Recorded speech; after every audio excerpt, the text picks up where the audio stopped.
Bismillahirrahmanirrahim. Allahumma shalli ala sayyidina Muhammad. Sekali lagi sih meminta semua orang untuk berhati-hati karena elit PRC gak akan mau rupiah berubah menjadi dolar atau dolar terlalu tinggi terhadap rupiah atau profit Amerika terlalu besar terhadap Wakanda. Elit PRC tidak akan pernah menginginkan itu, maka dia lebih baik menciptakan kerusuhan dan membuat pemimpin boneka baru yang lebih berpihak kepada mereka beserta prajurit-prajurit munafik yang lebih senang menjilat Zionisme mereka dan elit PRC itu. Maka berhati-hatilah, terkhusus warga rakyat Tionghoa yang sedang berada di Wakanda, terus yang di Jakarta, karena hal itu pernah terjadi. Asumsi yang paling dekat dalang dari semua itu adalah PRC sendiri untuk menaikkan sentimen terhadap PRC dan membuka jalur perdagangan yang begitu bodoh dengan elit PRC. Kayaknya yang pertama membuka lebar-lebar itu si Mega ya kayaknya, karena Gus Dur syaratnya ketat, Habibie juga syaratnya ketat. Saya nggak tahu apakah Habibie ada atau tidak, bahkan yang jelas Gus Dur itu syaratnya sangat ketat. Yang Mega baru pintu awal, yang SBY mulai start awalnya itu di SBY ternyata elit PRC. Tapi ya sudahlah.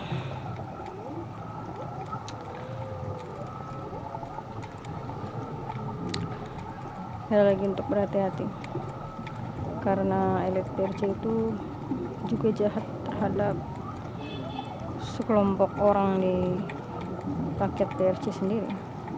Kemarin saya menonton sebuah podcast ya, saya nggak tahu kenapa dia masih bisa hidup. Kalau didengarkan secara lengkap mungkin bakal ketahuan ya. Itu potongan video ketika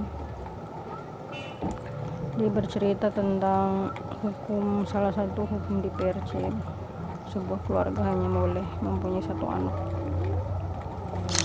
Maka ada sekumpulan, dibilang bertonton lelaki di sebuah kelompok itu membeli perempuan, dipakai sampai ya begitu dan dibeli lagi. Itu rakyat PRC sendiri. Maka kemungkinan yang sangat besar ketika rakyat Tionghoa yang sudah beribu-ribu tahun di Wakanda adalah pelarian dari elit PRC sendiri yang melakukan penindasan yang begitu kejam terhadap rakyatnya sendiri.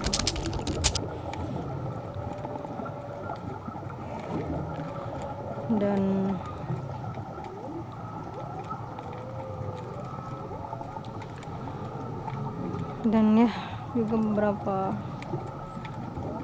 warga rakyat di beberapa daerah katanya di Wakanda yang akhirnya kehilangan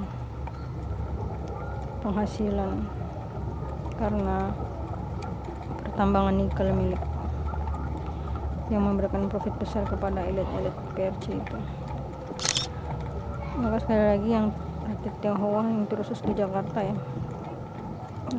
perkausan 98 Mei terhadap etnis Tionghoa itu bisa terjadi kembali karena elit PRC tidak akan menginginkan profit Amerika terlalu besar terhadap Wakanda. Dia nggak mungkin membiarkan dolar terlalu tinggi atas rupiah, apalagi rupiah diganti dolar. Maka salah satunya cara adalah menciptakan kerusuhan dan membuat boneka baru untuk melemahkan Amerika, kekuatan Amerika di Wakanda. Ada kecualinya karena katanya Trump udah ketemu Xi Jinping ya. kalau Amerika bersedia membagi profit ketika rupiah berubah jadi dolar kepada si Jinping, maka kemungkinan besar rupiah kita bisa berubah menjadi dolar. Tapi ya sudahlah, sekali lagi berhati-hati. Saya hanya menyesalkan gitu, kenapa elit PRC itu benar-benar orang yang bengis, sangat-sangat bengis. Terlihat dari mereka memperlakukan rakyat Uighur sebenarnya, padahal mereka adalah profit utama juga ya di Kongo, dan kita tahu bagaimana apa yang terjadi di Kongo. Bahkan di Kongo juga terjadi perkosaan hampir setiap hari, terutama anak kecil, katanya perempuan yang masih kecil. Bayangkan semuanya dihasilkan karena kediaman umat muslim yang enggan bersatu untuk menegakkan Al-Quran dan membiarkan dirinya sendiri memberikan profit kepada orang-orang jahat untuk berbuat jahat. Paling sih berpikir bahwa mungkin hati kita sudah jadi batu, sampai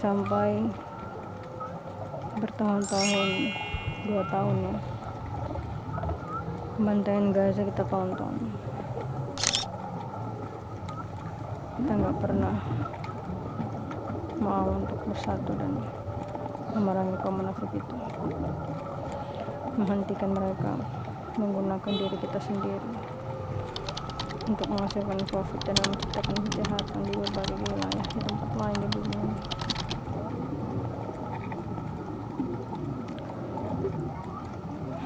Wallahu a'lam.